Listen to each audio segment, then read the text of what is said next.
ગઈકાલે સાંજે Limbayat police station વિસ્તારમાં એક જયેશ પટેલ કે જેઓ ડિંડોલી વિસ્તારમાં રહે છે, તેઓ પોતાના મિત્ર વિશાલ સાથે ત્યાં દુકાન ઉપર ચા પાણી કરવા માટે ઊભા હતા અને પાણીની બોટલ લઈ રહ્યા હતા.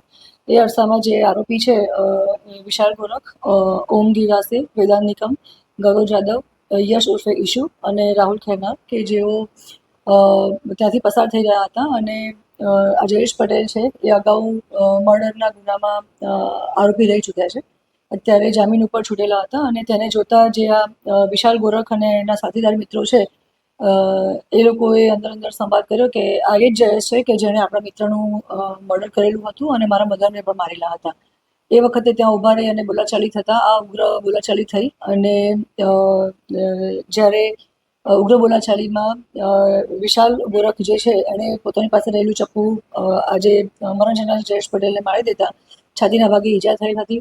હોસ્પિટલમાં એડમિટ કર્યા હતા અને સારવાર દરમિયાન એનું મૃત્યુ થયેલ હતું. જે સંદર્ભે લિંબાયત પોલીસ સ્ટેશનમાં મર્ડરનો ગુનો દાખલ થયેલું છે અને અમારી 5 આરોપીઓને અમે એરેસ્ટ કરેલા છે.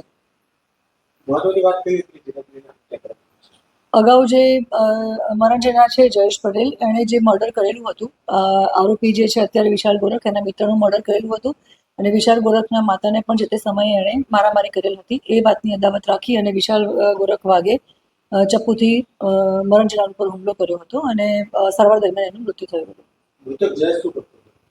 મૃતક જયેશ એ નાની મોટી છુડક મજૂરી અને જોબ પણ કરતો હતો.